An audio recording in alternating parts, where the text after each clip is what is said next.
নমস্কার বন্ধুরা, পশ্চিমবঙ্গ পুলিশ ও কলকাতা পুলিশের নিয়োগ সংক্রান্ত 7টি বড় অফিসিয়াল আপডেট ও কিছু পরিবর্তন নিয়ে আজকের ভিডিওতে আলোচনা করতে চলেছি। ভিডিওটি সম্পূর্ণরূপে শেষ পর্যন্ত দেখো এবং চ্যানেলে নতুন হলে অবশ্যই সাবস্ক্রাইব করে দিও।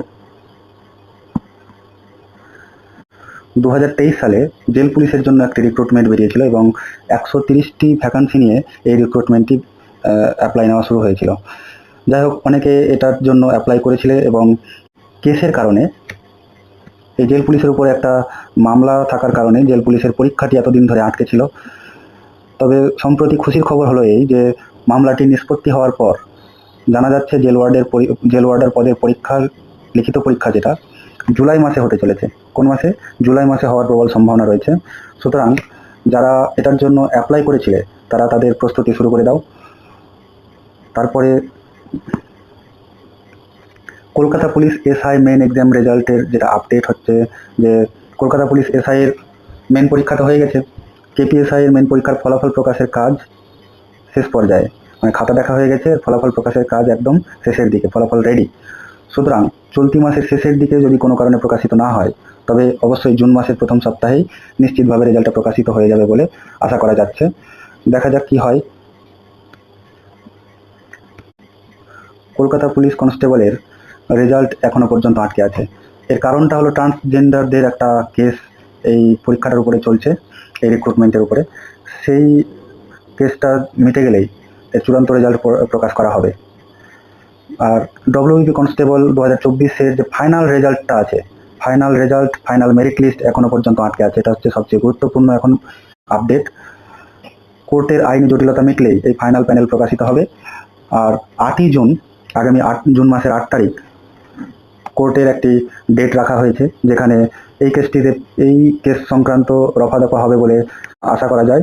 এবং সেই দিন যদি কেসগুলো মিটে যায় তবে অবশ্যই এক সপ্তাহের মধ্যে এই কেস এর ফাইনাল রেজাল্ট প্রকাশিত হয়ে যাবে, এটা আমরা আশা করছি। হ্যাঁ, তবে একটা কি যে অনেকে টেনশনে আছো যে নতুন সরকার আসার পর নতুন নিয়ম সব লাগু হচ্ছে, ফলে প্যানেল বাতিল হওয়ার কোনো সম্ভাবনা আছে কিনা? প্যানেল বাতিল হবে না, পরীক্ষার্থীরা নিশ্চিন্তে থাকুন, প্যানেল বাতিল হবে না। অনগোয়িং রিক্রুটমেন্ট প্রসেস যেগুলো আছে, ongoing recruitment প্রসেসগুলোতে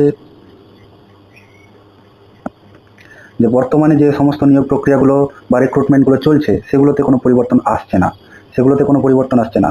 ongoing recruitment process যেটা চলছে সেটা চলবে আগের নোটিফিকেশন অনুসারে। এই সমস্ত নিয়োগ সম্পূর্ণভাবে পুরনো অফিসিয়াল নোটিফিকেশন ও নিয়ম মেনেই সম্পন্ন করা হবে। সুতরাং টেনশন নেওয়ার কোনো কারণ নেই বা চিন্তিত হওয়ার কোনো কারণ নেই। নিশ্চিন্তে থাকো, পরীক্ষা আগের নোটিফিকেশন অনুসারেই এগুলো সম্পন্ন হবে।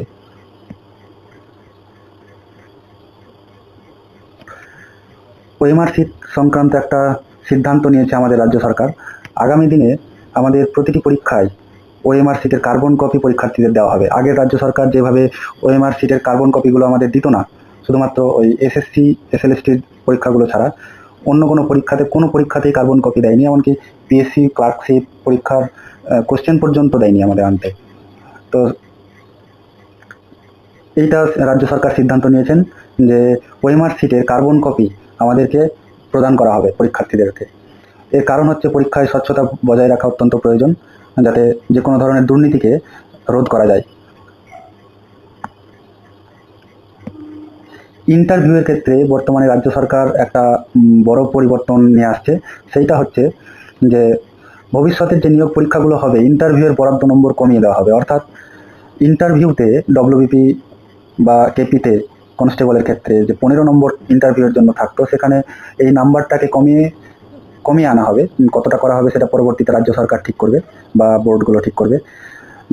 এসআই এর ক্ষেত্রে যে 30 নাম্বার থাকতো ইন্টারভিউ, এই নাম্বারগুলোকে কমিয়ে আনা হবে। অন্যান্য পরীক্ষাগুলোর ক্ষেত্রেও ইন্টারভিউ যেগুলোতে আছে ইন্টারভিউয়ের নাম্বার কমিয়ে দেওয়া হবে, যাতে বিগত পরীক্ষাগুলিতে ইন্টারভিউ সংক্রান্ত একটা জলঘোলা কথা শোনা যায় যে এখানে অনেক মানে ধাঁধলি হয় বা দুর্নীতি হয় ইন্টারভিউয়ের ক্ষেত্রে।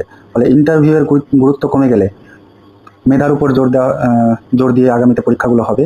ফলে পক্ষপাতিত্বের কোনো সুযোগ থাকবে না, ইন্টারভিউতে পক্ষপাতিত্বের কোনো সুযোগ থাকবে না, এটাই আশা করা যাচ্ছে। যাই হোক, ভিডিওটি ভালো লাগলে তোমাদের মতামত নিজে কমেন্ট করে জানাও এবং অবশ্যই একটি লাইক ও বন্ধুদের সাথে শেয়ার করে দিও। আর সাবস্ক্রাইব করতে কোনো মতে ভুলে যেও না যেন, যাতে পরবর্তীতে আরও আপডেটগুলো আমি তোমাদের সামনে তুলে ধরতে পারি। ধন্যবাদ।